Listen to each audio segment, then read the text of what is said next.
പ്രിയപ്പെട്ട സഹോദരി സഹോദരങ്ങളെ, എല്ലാവർക്കും എൻ്റെ വിനീതമായ വന്ദനം. പൊയ്കയിൽ അപ്പച്ചൻ്റെ പാട്ടുകളെക്കുറിച്ചും അദ്ദേഹത്തിൻ്റെ അടിമവംശ സിദ്ധാന്തത്തെക്കുറിച്ചും അദ്ദേഹത്തിൻ്റെ നവോത്ഥാന പ്രസ്ഥാന പരിപാടികളെക്കുറിച്ചുമൊക്കെ തന്നെ ഇത്തരത്തിൽ ഒരു ദിവസം മുഴുവൻ നീണ്ടു നിൽക്കുന്ന ബഹുസ്വരമായൊരു സംവാദം നടത്തുന്ന ഈ സന്ദർഭത്തിൽ PRDS-ൻ്റെ യുവജന സംഘത്തെയും അതുപോലെ മഹാത്മാഗാന്ധി സർവകലാശാല സ്കൂൾ ഓഫ് ലെറ്റേഴ്സിനെയും ഒരിക്കൽ കൂടി ഞാൻ എൻ്റെ സ്നേഹവും എൻ്റെ അഭിനന്ദനങ്ങളും ഇവിടെ അർപ്പിക്കുകയാണ്. അപ്പോൾ അദ്ദേഹത്തിൻ്റെ പാട്ടുകളെക്കുറിച്ചുള്ള എൻ്റെ ചെറിയ ഭാഷണത്തിലേക്ക് ഞാൻ കടക്കുകയാണ്. പൊയ്കയുടെ പന്തി എന്നാണ് നമ്മൾ അതിന് പേരിട്ടിരിക്കുന്നത്. അത് പൊയ്കയിലപ്പച്ചൻ്റെ തന്നെ ഒരു പ്രയോഗമാണ്.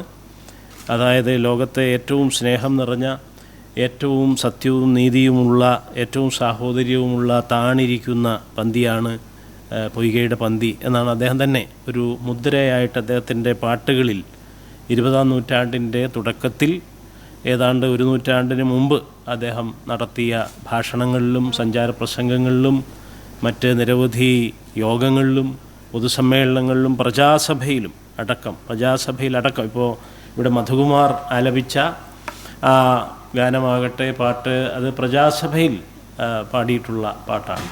അപ്പോൾ എവിടെയും അദ്ദേഹം ജനങ്ങളുടെ മധ്യത്തിൽ നിൽക്കുകയും ചപ്പിൻ്റെയും ചവറിൻ്റെയും മുകളിൽ കയറിയാണ് അദ്ദേഹത്തിന് പ്രസംഗം നടത്തേണ്ടി വന്നിട്ടുള്ളത്. അതായത് പ്ലാറ്റ്ഫോം ഇല്ലാത്ത സന്ദർഭങ്ങളിൽ ചപ്പ് ചവറുകൾ കൂട്ടിയിട്ട് അതിന് മുകളിൽ നിന്നുകൊണ്ടായിരുന്നു പലപ്പോഴും പ്രഭാഷണം നടത്തുന്നത്.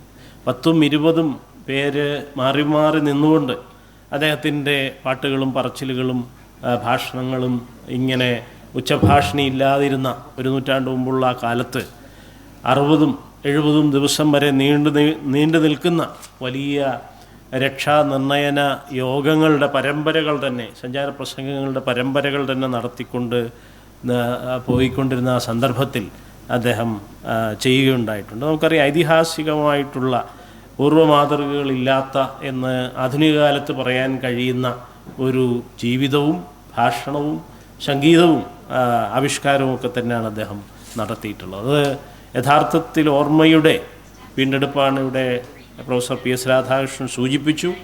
മറവിയുടെ മഹാരോഗത്തെ, മഹാമൗനങ്ങളെ, ഹിംസയുടെ, ജാതി ഹിംസയുടെ ദമനങ്ങളെയും മൗനങ്ങളെയും മറവികളെയും ഭീകരതയെയും മറികടക്കുന്ന ഓർമ്മയുടെ വിധ്വംസകമായ വാങ്മയമാണ് യഥാർത്ഥത്തിൽ പൊയ്കയിലപ്പച്ചൻ്റെ പാട്ടുകൾ. അത് ഒരു നൂറ്റാണ്ടിലധികം കാലം യഥാർത്ഥത്തിൽ നമ്മിൽ നിന്ന് മൂടിവെച്ചു എന്നുള്ളതാണ്. കേരള സമൂഹത്തിൽ നിന്ന്, ലോകത്തിൽ നിന്ന് അതിനെ തടഞ്ഞു, അതിനെ അച്ചടിയിൽ നിന്ന് പ്രത്യേകം തടഞ്ഞു.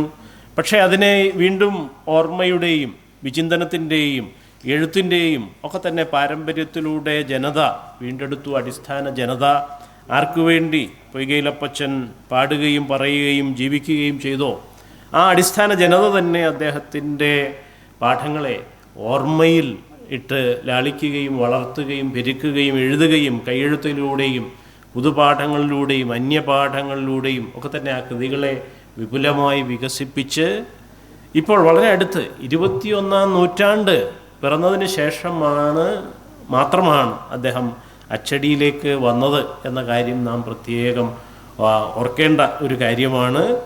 നമുക്കറിയാം, 2006 കാലത്ത്, 21-ാം നൂറ്റാണ്ടിൽ 2006 കാലത്താണ് പൊയ്കയിലപ്പച്ചൻ്റെ പാട്ടുകൾ എന്ന് പറയുന്ന ഒരു പ്രസിദ്ധീകരണം തന്നെ നമുക്ക് ഉണ്ടായി വരുന്നത്. അത് സഹോദരൻ പ്രസിദ്ധീകരണം, വാകത്താനത്ത് നിന്ന് അഡ്വക്കേറ്റ് രാജഗോപാൽ വാകത്താനമാണ് നൈതികമായ യുക്തിചിന്തയുടെ, കേരളീയമായ യുക്തിചിന്താ പ്രസ്ഥാനത്തിൻ്റെ സാരഥ്യം വഹിച്ചുകൊണ്ടിരിക്കുന്ന രാജഗോപാൽ വാകത്താനമാണ് അത് സഹോദരൻ പ്രസാധനത്തിലൂടെ 2006 പുറത്തേക്ക് ഇറക്കിയത്. അപ്പം അതിനെ തുടർന്നാണ് ഇവിടെ ഇരിക്കുന്ന ശ്രീ EV അനിലും VV സ്വാമി സാറും ഒക്കെ കൂടി ചേർന്ന് അത് എഡിറ്റ് ചെയ്ത് അവർ ഏതാണ്ട് 34ഓളം പാട്ടുകൾ, നിരവധി പാട്ടുകളുണ്ട്, നമുക്കറിയാം നൂറുകണക്കിന് പാട്ടുകളുണ്ട്. PRDS-ൻ്റെ പാട്ടുകളുടെ സമ്പത്ത് പരിശോധിച്ചാൽ അനിലിവിടെ ഇരിക്കുന്നുണ്ട്, അത് നമുക്കറിയാവുന്നതുപോലെ 1000-ത്തിലധികം വരുന്ന പാട്ടുകളാണ്. പക്ഷേ അത് പലതും അപ്പച്ചൻ മാത്രമല്ല, അപ്പച്ചൻ്റെ ശിഷ്യഗണങ്ങൾ അത് പാടിപ്പാടി പുതിയ രീതിയിൽ ഉണ്ടാക്കി ചമച്ച് ഇപ്പോഴും എഴുതിക്കൊണ്ടിരിക്കുന്ന, ഇപ്പോഴും വളർന്നുകൊണ്ടിരിക്കുന്ന കേരളത്തിലെ അടിസ്ഥാന ജനതയുടെ വിപുലമായൊരു ഗാനശാഖയാണ്. വിപുലമായ സമഗ്രമായ ജീവിത അവബോധം, അവരുടെ ആത്മീയം എന്ന് പറയുന്ന, അല്ലെങ്കിൽ അവരുടെ ഭൗതികവും ആത്മീയവും സാംസ്കാരികവും ഒക്കെയായിട്ടുള്ള ബഹുതല സ്പർശിയായിട്ടുള്ള സമഗ്ര ജീവിതാവബോധത്തെ അടയാളപ്പെടുത്തുന്ന ആ പാട്ടുകൾ ഇപ്പോഴും വളർന്നുകൊണ്ടിരിക്കുകയാണ്. അപ്പോൾ അതിൽ 10-60ഓളം പാട്ടുകളെ അവർ ശേഖരിച്ച് പല പാഠങ്ങൾ, നമുക്കറിയാം അത് വായ്മൊഴിയിലൂടെ, കയ്യെഴുത്തിലൂടെ, പകർപ്പുകളിലൂടെയൊക്കെ പടർന്നതുകൊണ്ട്, ഈ 100 വർഷത്തിലധികമായി നിലനിന്നതുകൊണ്ട് നിരവധി പാഠങ്ങളും ഉപപാഠങ്ങളും അന്യപാഠങ്ങളും മറുപാഠങ്ങളും ഒക്കെ തന്നെ അതിനുണ്ട്. പക്ഷെ അതിൽ നിന്ന് അവർ വളരെ താത്വികമായി ഇരുന്നു കൊണ്ട് വിചിന്തനം ചെയ്ത് യുക്തിയുക്തമായി അതിൽ നിന്ന് തിരഞ്ഞെടുത്തും എഡിറ്റ് ചെയ്തും കൊണ്ടുവന്ന ഒരു പുസ്തകമാണ് നമുക്ക് 2006 സഹോദരൻ പ്രസാധനത്തിൽ നിന്ന് കിട്ടിയത്. അപ്പോൾ അതിനെ തുടർന്നാണ് സ്വാമി സാറിൽ നിന്നാണ് ഞാനതിൻ്റെ പ്രാധാന്യം മനസ്സിലാക്കുന്നത്. സ്വാമി സാറിൻ്റെ തന്നെ അഭിപ്രായത്തോടു കൂടി അത് ട്രാൻസ്ലേറ്റ് ചെയ്യാനുള്ള ഒരു അവസരം എനിക്കുണ്ടായി. അത് 2007-2008 കാലത്ത് ആ 34ഓളം പാട്ടുകൾ ഇംഗ്ലീഷ് ഭാഷയിലേക്ക് കൊണ്ടുവരാൻ സാധിച്ചു. സ്വാമി സാറിൻ്റെ ഒക്കെ തന്നെ നേതൃത്വത്തിൽ അവർ PRDS സ്റ്റഡീസ് എന്ന പേരിൽ അത് ഒരു പുസ്തകമായിട്ട് 2008 പ്രസിദ്ധീകരിക്കുകയുണ്ടായി. ഇതുപോലെ 2008 ഫെബ്രുവരി മാസത്തിൽ അപ്പച്ചൻ്റെ ജന്മദിനവുമായി ബന്ധിപ്പിച്ച് അത് പ്രസിദ്ധീകരിച്ച 2008 പാഠമാണ് നമുക്കിവിടെ കാണാൻ സാധിക്കുന്നത്. ഇത് പിന്നീട് അതിന് പല റീപ്രിൻ്റുകൾ ഉണ്ടായിട്ടുണ്ട്. ഇപ്പോഴും പുതിയ റീപ്രിൻ്റുകൾ ഈ 2020കളിലും സംഭവിച്ചിട്ടുണ്ട്. ഏറ്റവും പുതിയ ഒരു റീപ്രിൻ്റാണ് ഈ കാണുന്ന ഒരു പുസ്തകം. ഇതുപോലെ തന്നെ അപ്പച്ചൻ്റെ ജീവചരിത്രവും പാട്ടുകളും ഉൾപ്പെടുന്ന ഒരു കുറച്ചുകൂടി വിപുലമായിട്ടുള്ള ഒരു പാഠവും ദീപ്തി കൃഷ്ണ ജീവചരിത്രം ട്രാൻസ്ലേറ്റ് ചെയ്ത് എൻ്റെ പാട്ടുകളുടെ ട്രാൻസ്ലേഷനോടുകൂടി പുതിയ രൂപത്തിൽ ഇപ്പോൾ 2023-24 കാലത്ത് ഇറക്കുകയുണ്ടായി, കഴിഞ്ഞ ജന്മദിനവുമായി ബന്ധിപ്പിച്ച്. അപ്പോൾ ഏതായാലും ഞാൻ സൂചിപ്പിച്ചത് ഈ രീതിയിൽ 1 നൂറ്റാണ്ടോളം അച്ചടിയിൽ നിന്ന് തടയപ്പെട്ട കേരളത്തിൻ്റെ പിന്നെ അച്ചടിയുടെ ഒരു കേന്ദ്രമാണ് നമ്മുടെ തിരുവിതാംകൂർ അല്ലെങ്കിൽ കോട്ടയം എന്ന് പറയുന്ന ലാൻഡ് ഓഫ് ലെറ്റേഴ്സ് എന്നാണ് അറിയപ്പെടുന്നത്. ലാറ്റക്സിൻ്റെയും മറ്റു പലതിൻ്റെയുമാണ്. പക്ഷേ എങ്കിൽ പോലും ഇത്രയധികം പ്രസാധന സ്ഥാപനങ്ങൾ നമുക്ക് ബെഞ്ചമിൻ ബെയ്ലിയുടെ ഒക്കെ അച്ചുകൂടം മുതൽ ഇവിടെ ഉണ്ടായിട്ട് പോലും എന്തുകൊണ്ട് പൊയ്കയിലപ്പച്ചൻ്റെ പാട്ടുകൾ അല്ലെങ്കിൽ ശ്രീ കുമാര ഗുരുദേവൻ്റെ പാട്ടുകൾ ഇത്രയധികം ജനപിന്തുണയുള്ള, ഇത്രയധികം ജനങ്ങൾ അവരുടെ ജീവനായിട്ട് ദൈവമായി കരുതുന്ന ഒരു അടിസ്ഥാന ജനനായകൻ്റെ അദ്ദേഹത്തിൻ്റെ ഭാഷണം, ഒരു ദളിത നായകൻ്റെ അദ്ദേഹത്തിൻ്റെ വാങ്മയത്തെ എന്തുകൊണ്ട് അച്ചടിയിൽ നിന്ന് തടഞ്ഞു എന്നുള്ള ഒരു വലിയ പ്രശ്നമാണ് ഇവിടെ ഉദിക്കുന്നത്. അപ്പോൾ അത് തീർച്ചയായിട്ടും ഇവിടെ പ്രൊഫസർ PS രാധാകൃഷ്ണനൊക്കെ സൂചിപ്പിച്ചതുപോലെ അത് അദ്ദേഹം ജാതിയെ വിമർശിച്ചു, ജാതിയെ പ്രശ്നവൽക്കരിച്ചു, ജാതിയെയും വർണ്ണാശ്രമധർമ്മത്തെയും അതിൻ്റെ വൈദിക സനാതന ആധാരങ്ങളെയും വെല്ലുവിളിച്ചു. മാത്രമല്ല അദ്ദേഹം വൈദിക വർണ്ണാശ്രമധർമ്മത്തിൻ്റെ ജാതി സാമ്രാജ്യത്വത്തെ മാത്രമല്ല, അദ്ദേഹം ബ്രിട്ടീഷ് സാമ്രാജ്യത്വത്തെ വരെ വെല്ലുവിളിക്കുകയും വിമർശിക്കുകയും ചെയ്തു. ഇവിടെ സൂചിപ്പിച്ചതുപോലെ അദ്ദേഹം ബൈബിളിനെ തന്നെ വളരെ വിമർശാത്മകമായി വായിക്കുകയും അതിനെ പ്രതീകാത്മകമായി ഒരു വിമർശ പ്രക്രിയ എന്ന നിലയിൽ അതിനെ ദഹിപ്പിക്കുകയും ചെയ്ത ഒരു വ്യക്തിയാണ് എന്നുകൂടി നമുക്കറിയാം. അപ്പോൾ ആ രീതിയിൽ വളരെയധികം വിപ്ലവാത്മകമായ, വളരെയധികം വിധ്വംസകമായ വിമർശബോധം ഉൾക്കൊള്ളുന്ന പ്രവൃത്തികളാണ് അപ്പച്ചൻ്റെ ഓരോ വാങ്മയങ്ങളും ഓരോ ഭാഷണങ്ങളും ഓരോ പ്രവൃത്തികളും. അപ്പം അതുകൊണ്ട് തന്നെയാണ് അധീശത്വത്തിന്, പ്രത്യേകിച്ചും കേരള സമൂഹത്തിൽ മധ്യകാലത്തിന് ശേഷം മുൻകൈ നേടിയ ചാതുർവർണ്ണത്തിൻ്റെ ജാതിജന്മിത്വത്തിൻ്റെ ശക്തികൾക്ക്, പ്രത്യേകിച്ചും അതിൻ്റെ ഒരു ബ്രാഹ്മണ പൗരോഹിത്യ ആൺകോയ്മയുടെ പിതൃവാദപരമായിട്ടുള്ള അതിൻ്റെ ആണത്ത ഹിംസാത്മക സ്ഥാപനത്തിന് അദ്ദേഹത്തെ ഉൾക്കൊള്ളാനോ അംഗീകരിക്കാനോ കഴിഞ്ഞിട്ടില്ല. ഇപ്പോഴും ബുദ്ധിമുട്ടാണ്. അപ്പം അതുകൊണ്ടാണ് ഇപ്പോഴും പ്രമുഖ പ്രസാധകരൊന്നും ആ രംഗത്തേക്ക് വന്നിട്ടില്ല. ഇപ്പോഴും PRDS തന്നെയാണ് പ്രസിദ്ധീകരിച്ചുകൊണ്ടിരിക്കുന്നത്. പിന്നെ ഈ പറയുന്ന പുസ്തകങ്ങൾക്ക് ശേഷം 2006 സഹോദരൻ പ്രസാധനത്തിൻ്റെ ശേഷം, അതിനുശേഷം PRDS സ്റ്റഡീസിൻ്റെ ഇംഗ്ലീഷ് പരിഭാഷ 2008 വന്നതിന് ശേഷം 2011 സാഹിത്യ അക്കാദമി ഒരു വോള്യം കൊണ്ടുവരികയുണ്ടായി. അത് PRDS പാട്ടുകൾ എന്ന പേരിൽ 2011 കേരള സാഹിത്യ അക്കാദമി പോലും അപ്പച്ചൻ്റെ പാട്ടുകളെ സംബോധന ചെയ്യുകയും അതിനെ പ്രിൻറ്റിങ്ങിലേക്ക് കൊണ്ടുവരികയും ചെയ്തതെന്നുള്ളതാണ്. അപ്പോൾ അവിടെയും ഒരു ആമുഖ പഠനം എഴുതാനുള്ള ഒരു അവസരം എനിക്ക് ആ പുസ്തകത്തിൽ ഉണ്ടായിട്ടുണ്ട്. അതിപ്പോഴും സാഹിത്യ അക്കാദമിയിൽ ലഭ്യമാണ്.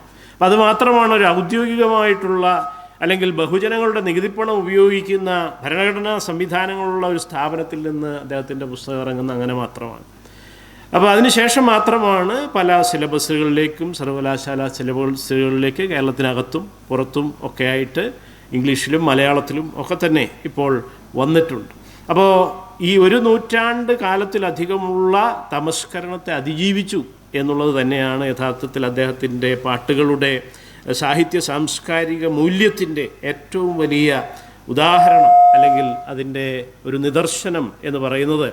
യഥാർത്ഥത്തിൽ ഈ 1 നൂറ്റാണ്ടിലധികം വരുന്ന ഭീകരമായ തമസ്കരണങ്ങളെ അതിജീവിച്ചുകൊണ്ടാണ് അദ്ദേഹം ഒരു പാട്ടുകളുടെ സാഹിത്യത്തിൻ്റെയും സംസ്കാരത്തിൻ്റെയും തലത്തിൽ, തത്വചിന്തയുടെ തലത്തിൽ അദ്ദേഹം നിലനിൽക്കുന്നത് അല്ലെങ്കിൽ വീണ്ടെടുക്കപ്പെടുന്നത്. ഇപ്പോഴും അത് വായിച്ചു തുടങ്ങിയിട്ടേ ഉള്ളൂ. ഇപ്പോഴും എല്ലാവർക്കും, എല്ലാ പൊതുസമൂഹത്തിലെ എല്ലാ വിഭാഗങ്ങൾക്കും അദ്ദേഹത്തിൻ്റെ പാട്ടുകൾ അല്ലെങ്കിൽ അദ്ദേഹത്തിൻ്റെ പൊയ്കൽ അപ്പച്ചൻ്റെ സാഹിത്യം അത് അത്രമാത്രം പരിചിതമല്ല. ഇപ്പോഴും പുതിയ കുട്ടികൾ അത് പഠിച്ചു തുടങ്ങിയിട്ടേ ഉള്ളൂ. അപ്പോൾ അദ്ദേഹത്തെക്കുറിച്ചുള്ള പുതിയ വായനകൾ, വീണ്ടെടുക്കലുകൾ ഇത് യഥാർത്ഥത്തിൽ തുടങ്ങി വന്നിട്ടേ ഉള്ളൂ എന്ന് സൂചിപ്പിക്കാനാണ് ഞാൻ ആഗ്രഹിക്കുന്നത്. അപ്പോൾ അതുപോലെ തന്നെ അദ്ദേഹത്തിൻ്റെ പാട്ടുകളുടെ ആഴങ്ങളെക്കുറിച്ച് പരിശോധിച്ചാൽ അദ്ദേഹം ചരിത്രത്തിൽ പരതുകയാണ്. അപ്പോൾ ഓർമ്മയെ ചരിത്രവൽക്കരിക്കുന്നതിൻ്റെയും ഓർമ്മയിലൂടെ ജനതയുടെ ചരിത്രത്തെ വീണ്ടെടുക്കുന്നതിൻ്റെയും ഒക്കെ വലിയ ഉദാഹരണങ്ങളാണ് അദ്ദേഹത്തിൻ്റെ പാട്ടുകൾ എന്ന് പറയുന്നത്. അപ്പോൾ അത് യഥാർത്ഥത്തിൽ ഒരു കേവല സാഹിത്യ സാംസ്കാരിക നിർമ്മിതി എന്നതിനപ്പുറത്തേക്ക് കടന്നുകൊണ്ട് ജനങ്ങളുടെ അതിജീവനം, സമൂഹത്തിൻ്റെ സന്തുലിതമായിട്ടുള്ള സാംസ്കാരിക അതിജീവനം, നാഗരികതയുടെ അതിജീവനം, അതുമായി ബന്ധപ്പെട്ട തരത്തിലുള്ള ഒരു വലിയ സിവിലൈസേഷണൽ എന്ന് പറയാവുന്ന നാഗരികമായിട്ടുള്ളൊരു സംരംഭമായിട്ടാണ് അപ്പച്ചൻ്റെ പാട്ടുകൾ അല്ലെങ്കിൽ അദ്ദേഹത്തിൻ്റെ സാഹിത്യം ഉരുവം കൊണ്ട് വന്നിരിക്കുന്നത്. അപ്പോൾ അതിലൂടെയാണ് ചരിത്രപരമായ ഓർമ്മകളെ വായ്മൊഴി വഴക്കങ്ങളിലൂടെ, വായ്ത്താരികളിലൂടെ, നിരവധി തരത്തിലുള്ള ജനങ്ങളുടെ ആഖ്യാനങ്ങളിലൂടെ, നിലവിലുണ്ടായിരുന്ന തന്നെ പാട്ടുകളിലൂടെ. മധ്യകാലത്ത് നമുക്കറിയാം നിരവധി പാട്ടുകൾ, ഇടനാടൻ പാട്ടുകൾ അല്ലെങ്കിൽ ചെങ്ങന്നൂർ ആദി അടക്കമുള്ള പാട്ടുകൾ, തെക്കൻ പാട്ടുകൾ, വടക്കൻ പാട്ടുകൾ, ഇതൊക്കെ തന്നെ മധ്യകാലത്ത് ഉദയം കൊണ്ടിട്ടുള്ളതാണ്. 13-14 നൂറ്റാണ്ടിന് ശേഷം ഇന്ന് നമുക്ക് മനസ്സിലാക്കാവുന്ന ശൈലിയിലുള്ള ഒരു മലയാള ശൈലിയിലുള്ള ഒരു വാങ്മയം അങ്ങനെയാണ് നാടൻ പാട്ടുകളിലൂടെ ഉരുത്തിരിഞ്ഞു വന്നത്. അപ്പോൾ ഈ പാട്ടുകളെയൊക്കെ തന്നെ അന്നത്തെ ജനത അടിസ്ഥാന കാർഷിക അടിമകളാക്കി മാറ്റപ്പെട്ട അടിസ്ഥാന ജനത, അതാണ് അദ്ദേഹത്തിൻ്റെ ഏറ്റവും വലിയ വിഷയം എന്ന് പറയുന്നത്. ഇ.വി. അനിൽ അവതരിപ്പിക്കുന്ന അടിമ വിഷയ സിദ്ധാന്തം തന്നെയാണ്. അപ്പോൾ എങ്ങനെയാണ് തിരുവിതാംകൂറിലെ അല്ലെങ്കിൽ കേരളത്തിലെ സൗത്ത് ഇന്ത്യയിലെ ആദിമ ജനത, ആദിമ നാഗരികത, ഫസ്റ്റ് നേഷൻസ് എന്ന് പറയുന്ന പിന്നെ ആദിമ ജനത അവരെങ്ങനെ അടിമകളാക്കപ്പെട്ടു, അവരിത്രമാത്രം അപമാനവീകരിക്കപ്പെട്ടു എന്ന വിഷയമാണ് അദ്ദേഹത്തിൻ്റെ പാട്ടുകളിൽ നിറയുന്നത്. അംബേദ്കർ ഉയർത്തിയ വലിയ പ്രശ്നം തന്നെയാണ്. തൊട്ടുകൂടാത്തവർ എങ്ങനെ ഉണ്ടായി, അവരെങ്ങനെ അങ്ങനെയായി, തൊട്ടുകൂടാത്തവർ ആരായിരുന്നു, അവരെങ്ങനെ അങ്ങനെയായി, അല്ലെങ്കിൽ ശൂദ്രരാരായിരുന്നു, അവരെങ്ങനെ അങ്ങനെയായി, ഈ ഇൻഡോ ആര്യൻ സൊസൈറ്റിയിലെ 4ാം വർണ്ണക്കാരായത് എങ്ങനെ എന്ന വിഷയം ആണ്. അപ്പോൾ 4ാം വർണ്ണക്കാരൻ്റെയും 5ാം വർണ്ണക്കാരൻ്റെയും പഞ്ചമൻ്റെയും വിഷയമാണ് യഥാർത്ഥത്തിൽ പൊയ്കയിൽ അപ്പച്ചൻ അഡ്രസ്സ് ചെയ്തത്. അംബേദ്കർ ഉയർത്തിയ അതേ വിഷയം തന്നെയാണ്.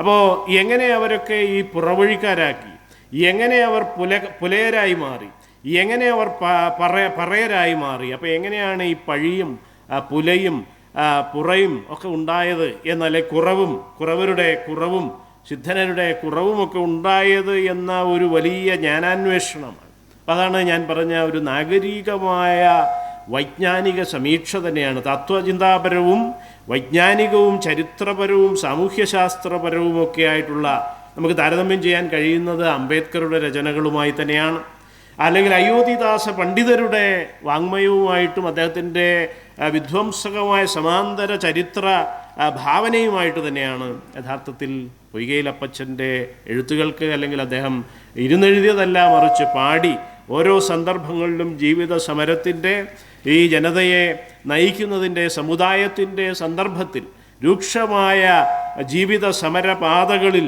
നടന്നുകൊണ്ട്, സഞ്ചരിച്ചുകൊണ്ട്, ഓടിക്കൊണ്ട്, ഓരോ തവണയും ആ കുന്തമുനകളിൽ നിന്ന് ഒഴിഞ്ഞു മാറിക്കൊണ്ട്, ആ ചേറ്റിൽ പതിഞ്ഞു കിടന്ന് തൻ്റെ വാരിയലുകൾക്കിടയിലൂടെ ആ കുന്തമുന തൻ്റെ ശരീരത്തെ തൊട്ടുകൊണ്ട് പോകുമ്പോൾ പോലും അദ്ദേഹം ഈ രീതിയിൽ തൻ്റെ പാട്ടുകൾ ചമയ്ക്കുകയും ഈ അനുഭവത്തെ പോലും ആ മരണവുമായി മുഖാമുഖം കാണുന്ന അനുഭവത്തെ പോലും അദ്ദേഹം പാട്ടുകളിലേക്ക് കൊണ്ടുവരും. അതാണ് ഹിമസമയം ഒയ്ത ശമനമായി മഴയിത എന്ന് പറയുന്ന ഒരു പാട്ടുണ്ട്.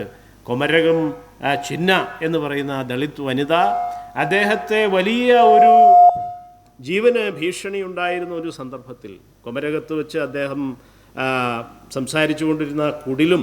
അപ്പോൾ നിരവധി സന്ദർഭങ്ങളിൽ ഞാൻ സൂചിപ്പിച്ചത് അദ്ദേഹത്തിൻ്റെ ജീവന് വലിയ ഭീഷണി ഉണ്ടായിരുന്ന ഒരുപാട് കായികമായ സംഘർഷങ്ങളും സംഘട്ടനങ്ങളും നേരിടേണ്ടി വന്നു.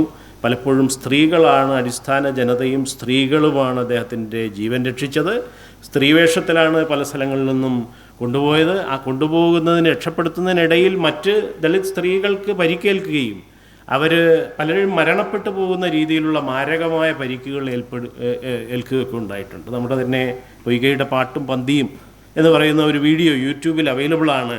അപ്പോൾ അതിൽ പലരുമായിട്ടുള്ള ഇൻ്റർവ്യൂസ് ഉണ്ട്. അപ്പോൾ അവരൊക്കെ ഓർത്തെടുക്കുന്നുണ്ട് ഞാലിയാൻകുഴിയിൽ അല്ലെങ്കിൽ വാകത്താനത്ത്, മുതലപ്രയിൽ ഇവിടെയൊക്കെ വെച്ച് നടന്ന വലിയ സംഘട്ടനങ്ങളിൽ എങ്ങനെയാണ് അപ്പച്ചൻ്റെ ജീവൻ, സ്വന്തം ജീവൻ കൊടുത്തുകൊണ്ട് ദളിത് വനിതകൾ രക്ഷിച്ചത്. അപ്പം അങ്ങനെയാണ് കുമരകം ചിന്ന അദ്ദേഹത്തെ ഒരു ചെറിയ വള്ളത്തിൽ, കൊതുമ്പ് വള്ളത്തിൽ വെമ്പനാട്ട് കായലിൻ്റെ കുറുകെ കടത്തി ആലപ്പുഴ ഭാഗത്തേക്ക് ഇറക്കി രക്ഷപ്പെടുത്തുകയാണ്. അപ്പോൾ അവിടെ വെച്ച് അപ്പച്ചൻ പാടുന്ന പാട്ടാണ് ഈ പറയുന്നത്. വലിയ മരണത്തെ കണ്ടു, മരണത്തെ അതിജീവിച്ചു കഴിഞ്ഞു, മരണത്തെ ക്രിസ്തുവിൻ്റെ രക്തത്തിൽ കുറതീർന്നതുപോലെ. എന്നിട്ട് വീണ്ടും ആ പഴയ ജാതിപ്പേരുകൾ വിളിക്കുന്നോ എന്ന് ചോദിക്കുന്നത് പോലെ അദ്ദേഹം മരണത്തെ അതിജീവിച്ചുകൊണ്ട് പോകുന്ന സമയത്താണ് ആ ഹിമസമയം, മരണത്തിൻ്റേതായിട്ടുള്ള ഫ്രീസിങ് ടൈം, അതിനെക്കുറിച്ചാണ് പറയുന്നത്. അപ്പം മഴ പെയ്യുന്നത് അതിൻ്റെ ഒരു സമാധാനത്തിൻ്റെയും ശാന്തിയുടെയും, അതായത് സോളമൻ്റെ സോങ് ഓഫ് സോളമൻ, അതിൽ നിന്നാണ് അതെടുക്കുന്നത്. ബൈബിളിനെ ഉപജീവിച്ചുകൊണ്ട്, എന്നാൽ ബൈബിളിനെ വളരെ പ്രാദേശികമായി അദ്ദേഹം വിമർശാത്മകമായി അപനിർമ്മിച്ച് പുതിയ ഒരു നിർമ്മിതിയിലേക്ക് കടത്തിക്കൊണ്ട് തൻ്റെ ജീവിതാനുഭവങ്ങളും ഇവിടുത്തെ അടിസ്ഥാന ജനതയുടെ സമരങ്ങളും ജീവിത അതിജീവനവുമായിട്ട്, പോരാട്ടവുമായി ബന്ധിപ്പിച്ചുകൊണ്ടാണ് പറയുന്നത്. ഈ പറയുന്ന ഹിമസമയം പോയിത ശമനമായി മഴയിത അതിരൂപിണി ഇങ്ങ് അടുത്തുവായോ എന്ന് പറയുന്ന ആ ദളിത് സ്ത്രീത്വത്തെ, അതുപോലെ തന്നെ അത് പിന്നെ ഞാൻ സൂചിപ്പിച്ച നാടൻപാട്ടുകളിൽ തുടങ്ങുന്ന ഒരു പാരമ്പര്യമാണ്. ഈ ചെങ്ങന്നൂർ ആദി അടക്കമുള്ള പാട്ടുകളിൽ തുടങ്ങുന്ന ഒരു പാരമ്പര്യമാണ്. അങ്ങനെയാണ് ദളിത് സ്ത്രീത്വത്തെക്കുറിച്ച്, സൗന്ദര്യത്തെക്കുറിച്ച്, ലാൻ ഈഗ്രിറ്റ്യൂഡിനെക്കുറിച്ച് Leopold Sedar Senghor, Leon Damas, Aime Cesaire, പിന്നീട് ഫ്രാൻസ് ഫാനോ, ഇവരൊക്കെ വിശദീകരിക്കുന്നുണ്ട്. അപ്പോൾ ആ രീതിയിൽ ഇവിടെ കറുപ്പിനെക്കുറിച്ച് സൂചിപ്പിച്ചു പ്രൊഫസർ രാധാകൃഷ്ണൻ. അപ്പോൾ കറുപ്പിൻ്റെ അടിസ്ഥാന ജനതയുടെ, ആദിമ നിവാസികളുടെ, സൗത്ത് ഇന്ത്യയിലെ ആദിമ നിവാസികളുടെ, പറയരുടെ, സാമ്പവരുടെ, അടിസ്ഥാന ജനതയുടെ അവരുടെ ശക്തി സൗന്ദര്യ സങ്കല്പങ്ങളെ ഒരു പുതിയ ലാവണ്യ ചിന്തയായി അവതരിപ്പിക്കുന്ന ഒരു പാട്ടാണ്. അപ്പം അതിൻ്റെ കർത്തൃത്വത്തെക്കുറിച്ചൊക്കെ വലിയ കോൺട്രവേഴ്സികളുണ്ട്. അനിൽ അതിനെക്കുറിച്ച് കൂടുതൽ വിശദീകരിക്കുമെന്ന് ഞാൻ കരുതുകയാണ്. അപ്പോൾ ഏതായാലും ആ രീതിയിലൊരു പുതിയ ലാവണ്യശാസ്ത്രത്തെ അടിസ്ഥാന ജനതയുടെ ജീവിത സമരവുമായി, ജാതിക്കെതിരായ പോരാട്ടവുമായി ബന്ധിപ്പിച്ച് ഒരു പുതിയ ലാവണ്യ ചിന്തയെ, ഒരു നൈതികമായ ഒരു നവ ലാവണ്യശാസ്ത്രത്തെയും രാഷ്ട്രീയത്തെയും കേരള കവിതയിലേക്ക് സ്ഥാപിച്ചു എന്നുള്ളതാണ് പൊയ്കയിൽ അപ്പച്ചൻ്റെ ഏറ്റവും മഹത്തരമായിട്ടുള്ള അദ്ദേഹത്തിൻ്റെ സംഭാവന എന്ന് പറയുന്ന. ആധുനിക കേരള ചരിത്രത്തിനും കേരള ഭാഷയ്ക്കും കേരള കവിതയ്ക്കും ലോകത്തിൻ്റെ തന്നെ താത്വികവും സാംസ്കാരികവും നാഗരികവുമായിട്ടുള്ള സംസ്കാര വ്യവഹാരങ്ങൾക്കും ജനായത്വത്തിൻ്റെ വ്യവഹാരങ്ങൾക്കും അദ്ദേഹം കൊടുത്തിട്ടുള്ള ഏറ്റവും വലിയ സംഭാവന, മൗലികമായ സംഭാവന നോക്കിയാൽ, സാഹിത്യ സൗന്ദര്യശാസ്ത്രപരമായി നോക്കുമ്പോൾ ഈ നൈതികമായ പുതിയ ഒരു ലാവണ്യ ചിന്ത, ബൈബിളിനെ തന്നെ അപനിർമ്മിക്കുന്ന, ബൈബിളിനെ ജ്ഞാനസാന്ദ്രമായി വിമർശിക്കുന്ന, അതിനെ പുതിയ രീതിയിൽ മാറ്റി എഴുതുന്ന തരത്തിലുള്ള ഒരു പുതിയ ലാവണ്യ ചിന്ത, ഒരു നവരാഷ്ട്രീയം, ഒരു പുതുരാഷ്ട്രീയം, ഒരു പുതു ലാവണ്യ ചിന്ത അദ്ദേഹം കേരളത്തിൻ്റെ ഹൃദയത്തിലേക്ക് സ്ഥാപിച്ചു എന്നുള്ളതാണ് ഞാൻ ഇവിടെ പറയാൻ ഉദ്ദേശിക്കുന്ന ഒരു കാര്യം. അപ്പോൾ അതുപോലെ തന്നെ അദ്ദേഹത്തിൻ്റെ പാട്ടുകളുടെ സ്ട്രക്ചർ, അദ്ദേഹത്തിൻ്റെ പാട്ടുകളുടെ ഫോം എന്ന് പറയുന്നത്, അതിൻ്റെ കോണ്ടൻറ്റ് ഏറ്റവും വിധ്വംസകമായിരിക്കുമ്പോൾ തന്നെ, ഏറ്റവും വിപ്ലവാത്മകവും ഏറ്റവും ജനായത്വപരവുമായിരിക്കുമ്പോൾ തന്നെ അതിൻ്റെ സ്ട്രക്ചർ ഏറ്റവും സങ്കീർണവും അതേസമയം ലളിതവുമായിട്ടുള്ള ഒരു പുതിയ ഒരു സ്ട്രക്ചറിങ്, ഒരു ഫോമൽ ഇൻവെൻഷനാണ് അപ്പച്ചൻ നടത്തിയിരിക്കുന്നത്. അപ്പോൾ അത് പ്രത്യേക പ്രകരണങ്ങളിൽ സന്ദർഭങ്ങളിൽ ഓടിക്കൊണ്ട് സഞ്ചരിച്ചുകൊണ്ട് രക്ഷപ്പെട്ടുകൊണ്ട് കൊലയാളികളിൽ നിന്നും കൊലക്കത്തികളിൽ നിന്നും കുന്തങ്ങളിൽ നിന്നും കുതറിമാറിക്കൊണ്ട് ആ രീതിയിൽ നടത്തിയ പാട്ടുകളാണ്. അപ്പോൾ അത് പലതും ഇംപ്രവൈസേഷനിലാണ്, പലതും ഓരോ സന്ദർഭത്തിനനുസരിച്ച് മാറ്റിപ്പാടുകയാണ്. ഇപ്പോൾ അല്ലെങ്കിൽ പോലീസിൻ്റെ പലതരത്തിലുള്ള പോലീസിങ് ഉണ്ടായിരുന്നു. നമുക്കറിയാം, കൊളോണിയൽ പോലീസ് ഉണ്ടായിരുന്നു, തിരുവിതാംകൂറിൻ്റെ പോലീസ് ഉണ്ടായിരുന്നു. രാജാവിനോട് പോലും സമാധാനത്തോടുകൂടി ഇമ്പമേറുന്ന ഈ തിരുവിതാംകൂറിനെ ശാന്തമായി, ഇമ്പം ശാന്തം എന്നൊക്കെ ഉപയോഗിച്ചിട്ടാണ് അദ്ദേഹം ഭരണത്തെക്കുറിച്ച് പറയുന്നത്. അപ്പോൾ ആ രീതിയിൽ പലതരത്തിലുള്ള ആ സങ്കീർണതകളെ, പലതരത്തിലുള്ള അധീശത്വങ്ങളെ ഒരേ സമയം സംബോധന ചെയ്യുകയും, അത് പാശ്ചാത്യ ബ്രിട്ടീഷ് കൊളോണിയലിസം ആകട്ടെ ബ്രിട്ടൻ്റെ കപ്പലും ചരക്കും വന്നതുപോലെ തിരിച്ചു പോകും എന്ന് 20-ാം നൂറ്റാണ്ടിൻ്റെ തുടക്കത്തിൽ പ്രഖ്യാപിച്ച ആളാണ് പൊയ്കയിലപ്പച്ചൻ. ലോകത്തെ ആദ്യത്തെ സമാധാന റാലി നമുക്കറിയാം, 1-ാം ലോക മഹായുദ്ധം ഉരുണ്ടുകൂടിക്കൊണ്ടിരുന്ന 1910-കളിൽ തന്നെ 12-13 കാലത്ത് തന്നെ ലോകത്തിലെ തന്നെ ആദ്യത്തെ സമാധാന റാലികളിലൊന്ന് കേരളത്തിൽ ആ കുളത്തൂർ കുന്നിൽ നിന്ന് ആ 10-60 ദിവസം നീണ്ടുനിന്ന രക്ഷാനിർണയന യോഗ പരമ്പരകൾ നടന്നിട്ടുള്ള കുളത്തൂർ കുന്നിൽ നിന്ന് ആ മാരക്കുളം ഭാഗത്തേക്കും വാകത്താനത്തേക്കുമൊക്കെ സമാധാന റാലി വെള്ള വസ്ത്രം ധരിച്ചുകൊണ്ട്, അതിനെക്കുറിച്ച് ഒന്നും വിശദീകരിക്കാൻ സമയമില്ല, നവോത്ഥാനത്തിൻ്റെ ഭാഗമായിട്ടുള്ള നമ്മുടെ ശരീരങ്ങളുടെയും മനസ്സുകളുടെയും ശുദ്ധീകരണം, അതിൻ്റെ ഭാഗമായിട്ട് ആ കുളിച്ച് ശുഭ്രവസ്ത്രധാരികളായിട്ട് വന്ന് നല്ല ആഹാരം കഴിച്ചുകൊണ്ട് നല്ല രീതിയിൽ വീട് വെച്ച് താമസിക്കണമെന്നാണ് അദ്ദേഹം പിന്നെ ചെങ്ങന്നൂരാദി പാട്ട് തന്നെ മാറ്റിപ്പാടുന്നതിൻ്റെ സന്ദർഭം അതാണ്. അപ്പോൾ അവിടെ വരുമ്പോൾ ആരുമില്ല, അല്ലെങ്കിൽ കുട്ടികൾക്ക് നല്ല ആഹാരം കിട്ടുന്നില്ല, വൃത്തികേടായി കിടക്കുന്നു. അപ്പോൾ വൃത്തിയെക്കുറിച്ചുള്ള സമീക്ഷകൾ മുതൽ വീടെങ്ങനെ പണിയണം, പുര എങ്ങനെ കെട്ടണം, പുരയ്ക്ക് എത്രയൊക്കെ മുറികളുണ്ടാകണം, ഇതടക്കം അദ്ദേഹം പാട്ടുകളിലൂടെ പാടിക്കൊണ്ടിരിക്കുകയാണ്. അപ്പോൾ അദ്ദേഹത്തിൻ്റെ വാങ്മയം എന്ന് പറയുന്നത് ഭൗതികമോ ആത്മീയമോ അതിനപ്പുറം കടക്കുന്ന രീതിയിൽ സമഗ്രമായി ജീവിതത്തെയും മനുഷ്യരെയും ലോകത്തെയും മൃഗങ്ങളെയും പോലും ഉൾക്കൊള്ളുന്ന രീതിയിൽ ആന്ത്രപ്പോസീൻ എന്ന് പറയാവുന്ന രീതിയിൽ യഥാർത്ഥത്തിൽ മനുഷ്യ കേന്ദ്രീകൃതത്വത്തെ തന്നെ അപനിർമ്മിക്കുന്ന രീതിയിലുള്ള ഇമ്പത്തിൻ്റെ അല്ലെങ്കിൽ അരുളിൻ്റെ അനുകമ്പയുടെ മാർഗം തന്നെയാണ് യഥാർത്ഥത്തിൽ പൊയ്കയിലപ്പച്ചൻ പറഞ്ഞിട്ടുള്ളത്. അപ്പോൾ അദ്ദേഹം പറഞ്ഞതനുസരിച്ച് എന്താണ്, അടിമത്ത കാലത്ത് മൃഗങ്ങളോടൊത്ത് കാളയോടും പോത്തിനോടും ഒത്ത് ഒരു നുകത്തിൽ ഉഴുന്ന ആ സന്ദർഭത്തിൽ നമ്മുടെ വേദന പങ്കിട്ട, കണ്ണീര് പങ്കിട്ട ഈ ജീവികളുമായി നമുക്ക് സാഹോദര്യ ബന്ധമാണുള്ളത്. അപ്പോൾ നമ്മുടെ സഹോദരരായിരിക്കുന്ന ആ ജീവികളെ കൊന്നു തിന്നുന്ന പരിപാടി നാം അവസാനിപ്പിക്കണം. ഇപ്പോഴും അത് പ്രാക്ടീസ് ചെയ്യുന്നവരുണ്ട്.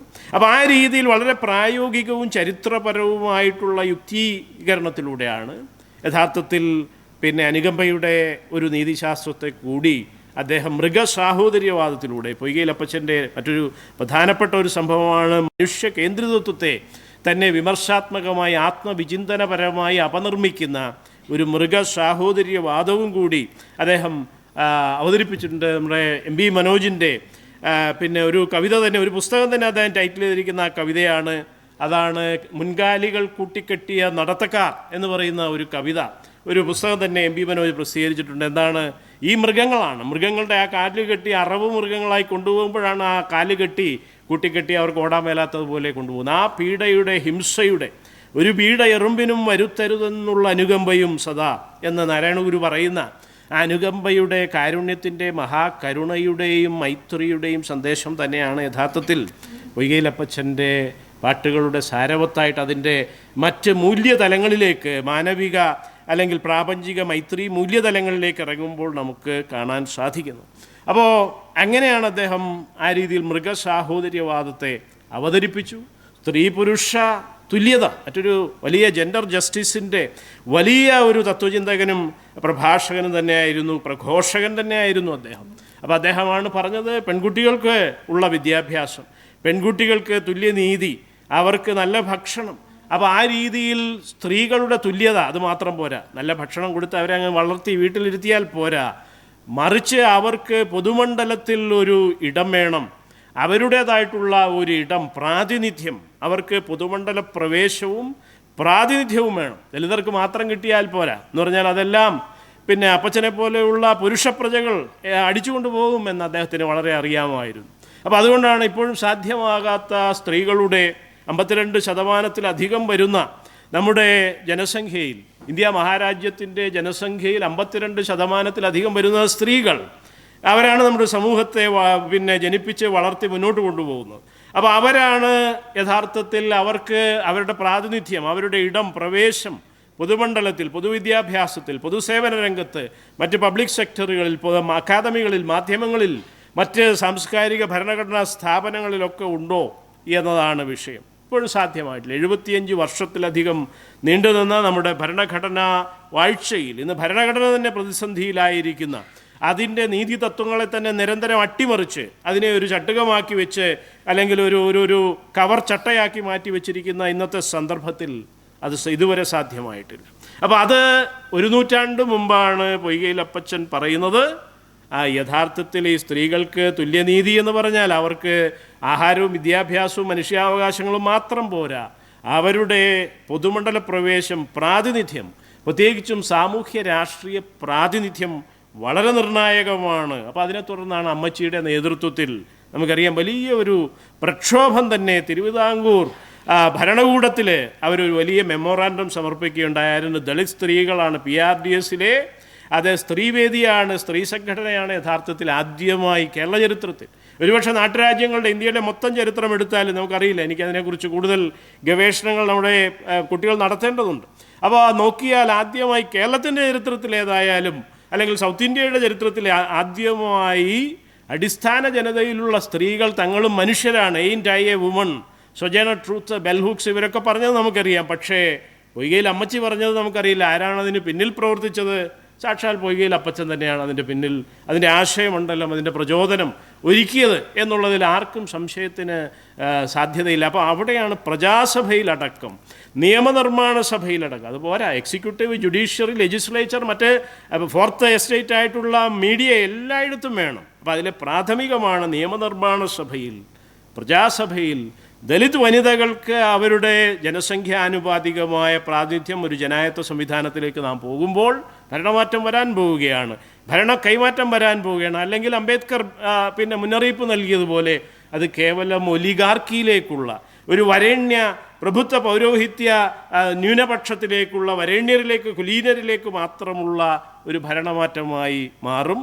അപ്പോൾ അതുകൊണ്ട് ദലിത് വനിതകൾക്ക് അവർക്ക് അർഹമായ ജനസംഖ്യാനുപാതികമായ പ്രാതിനിധ്യം വേണം എന്ന് PRDS സ്ത്രീ സംഘമാണ് യഥാർത്ഥത്തിൽ അപ്പച്ചനാൽ പ്രചോദിതരായി അമ്മച്ചിയാണത് നയിച്ചത് എന്ന കാര്യവും കൂടി ഞാനിവിടെ സൂചിപ്പിക്കുകയാണ്. അപ്പോൾ ഇതിൻ്റെ എല്ലാം തുല്യത അദ്ദേഹത്തിൻ്റെ പാട്ടുകളിൽ മുദ്രകളായി കിടക്കുകയാണ്. പാട്ടുകളിലാണ് പറയുന്നത് ആ അമ്മയെയും അപ്പനെയും വിറ്റ് വിലവാങ്ങി കെട്ടി കാളയെ വിൽക്കും പോലെ കെട്ടി വിറ്റു വിലവാങ്ങിപ്പോന്നു, അന്തണരവരെ വിറ്റു വിലവാങ്ങിപ്പോന്നു അടക്കമുള്ള കാര്യങ്ങൾ, പൂർവ്വപിതാക്കൾക്ക് സംഭവിച്ച ആ പീഡനങ്ങൾ, അമ്മമാരെ എങ്ങനെയാണ് മക്കളെ പിരിയിപ്പിച്ചത്, അമ്മമാരുടെ അവസാനത്തെ ചോറും പാലും കൊടുത്ത് ആ കുട്ടികളെ യാത്രയാക്കുന്നതും അവരോട് പിരിയുന്നതും എല്ലാം ഈ പാട്ടുകളിൽ കിടക്കുകയാണ്. അത് വായിക്കാനുള്ള ഒരു സമയപരിമിതി ഉള്ളതുകൊണ്ട് ഞാൻ അതിലേക്ക് കടക്കുന്നില്ല.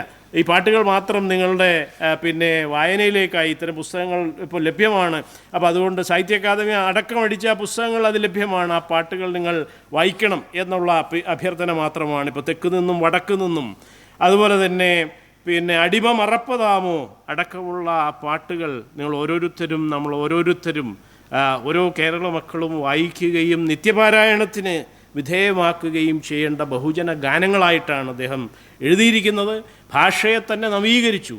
കാവ്യത്തെ മാത്രമല്ല, അല്ലെങ്കിൽ കാവ്യമീമാംസയെ മാത്രമല്ല, ഈസ്തറ്റിക്സിനെ മാത്രമല്ല, രാഷ്ട്രീയത്തെ മാത്രമല്ല, അതിൻ്റെ ഭാഷയെ തന്നെ നവീകരിച്ചുകൊണ്ട് നവീനമായിട്ടുള്ളൊരു ആധുനികമായിട്ടുള്ള ഗദ്യ കാവ്യത്തിൻ്റെ ഒരു ഭാഷ, കേവലം പാട്ടുകളായിട്ട് മാത്രമല്ല ഇത് വായിക്കാവുന്നത്, ഇത് ആധുനികമായ ഗദ്യ കവിതയുടെ രീതിയിൽ നമുക്ക് വായിക്കാവുന്നതാണ്.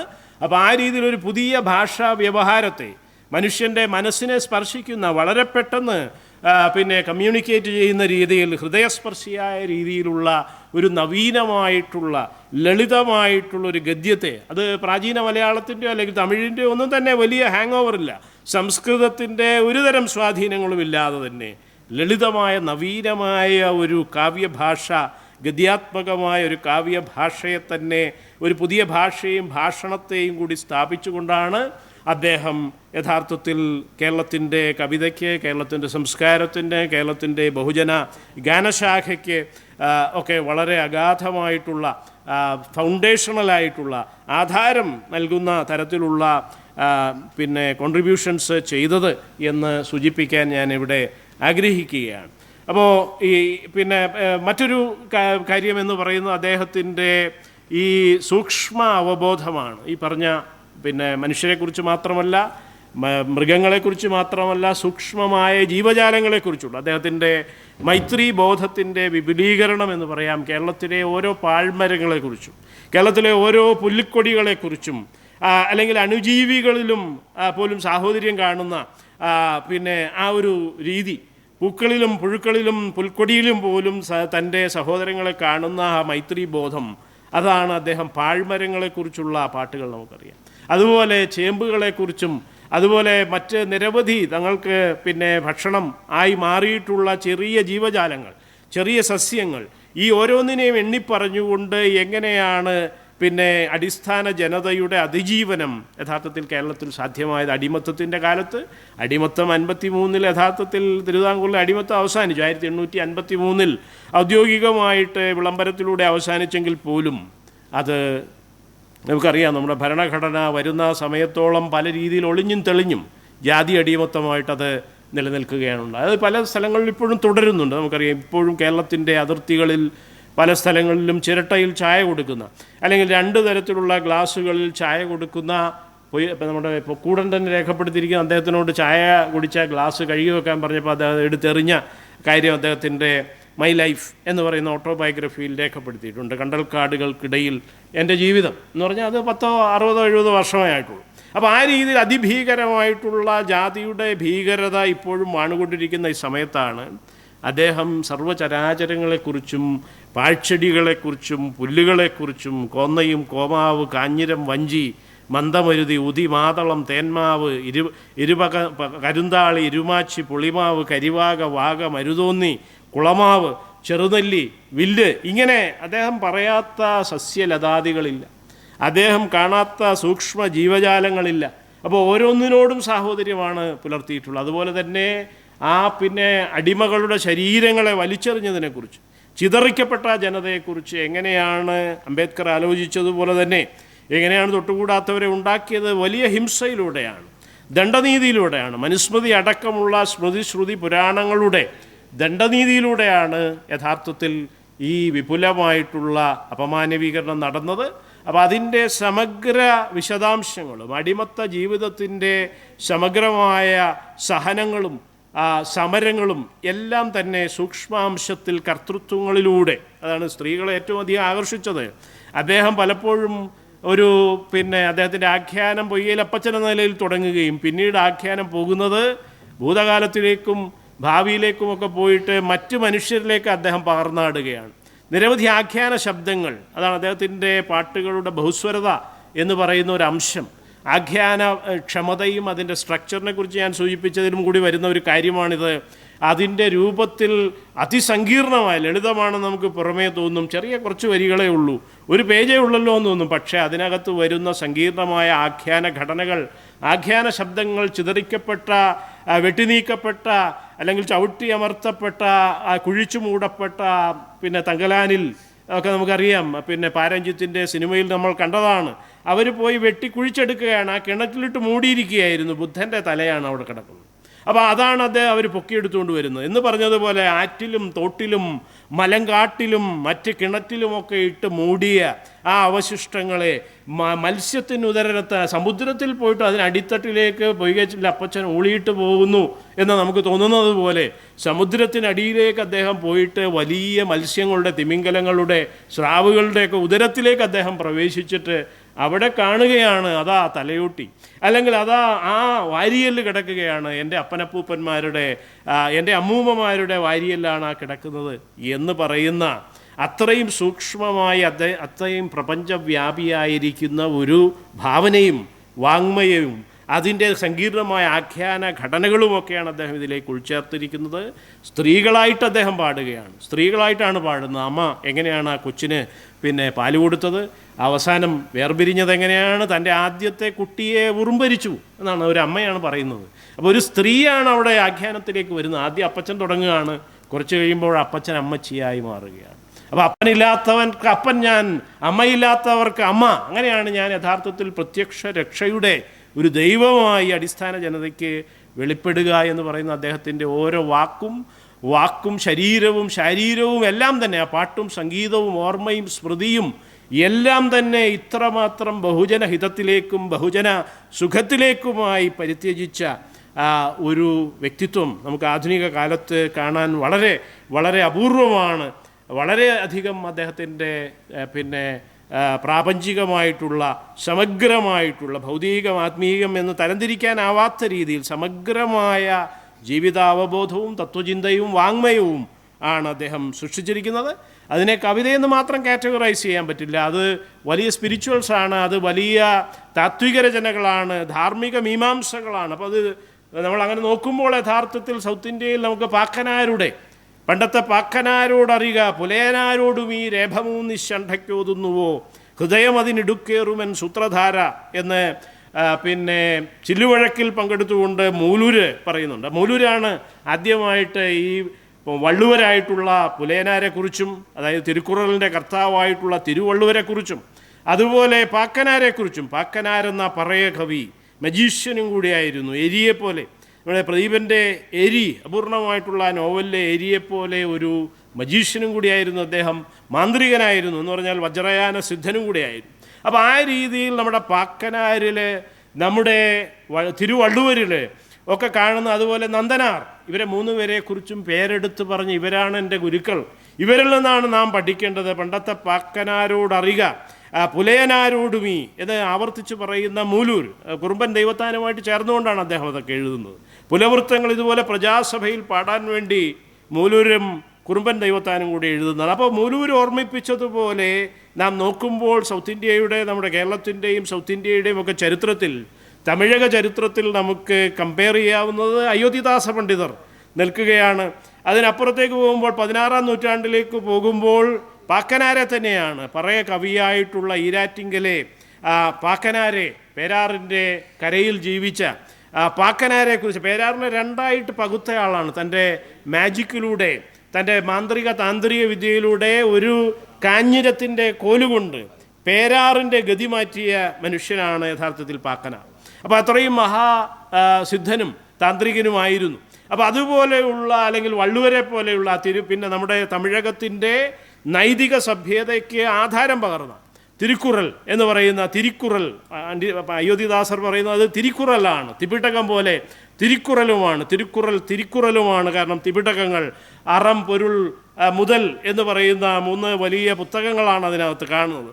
അതിനകത്ത് ബ്രാഹ്മണികമായ മോക്ഷത്തെക്കുറിച്ചോ വർണ്ണാശ്രമധർമ്മത്തെക്കുറിച്ചോ ഒന്നും തന്നെയില്ല, നമുക്കറിയാവുന്നതാണ്. തികച്ചും ഇവിടെ തന്നെ ഒരു ഇൻ്റർനാഷണൽ സെമിനാർ നമ്മുടെ ഹരി ചങ്ങമ്പുഴയുടെയൊക്കെ നേതൃത്വത്തിൽ ഇവിടെ നേരത്തെ ഒരു 5 വർഷം മുമ്പ് നടന്നിരുന്നു. ഞാൻ വരുന്ന സംസാരിക്കുകയുണ്ടായിട്ടുണ്ട്.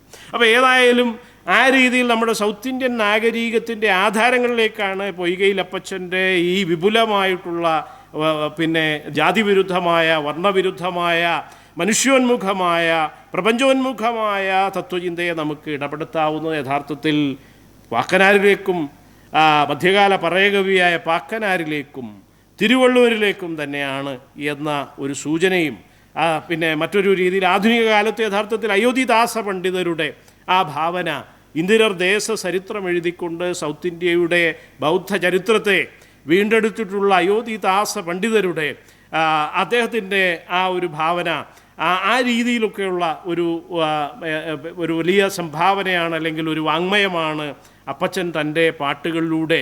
മറ്റ് പാഠങ്ങൾ നമുക്ക് ലഭ്യമല്ല, വലിയ പ്രസംഗങ്ങൾ അദ്ദേഹം ചെയ്തു, നമുക്കറിയാം. പക്ഷെ അതൊന്നും അന്ന് രേഖപ്പെടുത്താനുള്ള ഉച്ചഭാഷിണിയോ ശബ്ദലേഖന പരിപാടികളോ ഒന്നും അന്നില്ലായിരുന്നു. പക്ഷെ എങ്കിൽ പോലും അന്ന് സാധ്യമായില്ല. ഈ പാട്ടുകളെങ്കിലും ജനതയുടെ ഓർമ്മയിലൂടെ അതിജീവിച്ചു എന്ന് പറയുന്നത് തന്നെ വലിയ ഒരു ഭാഗ്യമായിട്ട് നാം കരുതേണ്ടതുണ്ട്. ഭാവി കേരളം, അല്ലെങ്കിൽ ഭാവിയിലെ ലോകം യഥാർത്ഥത്തിൽ അതിനെ തിരിച്ചറിയും. അത് തുടങ്ങി വരുന്നതേ ഉള്ളൂ. അപ്പച്ചൻ്റെ പാട്ടുകളുടെ മറ്റ് ലോകഭാഷകളിലേക്കും, ഇപ്പോൾ ഫ്രഞ്ചിലേക്കും അങ്ങനെയുള്ള മറ്റ് ലോക സൈദ്ധാന്തിക സാംസ്കാരിക ഭാഷകളിലേക്ക് കൂടുതൽ വിവർത്തനങ്ങൾ വന്നാൽ മാത്രമേ അതിനെ ലോകം അംഗീകരിക്കൂ.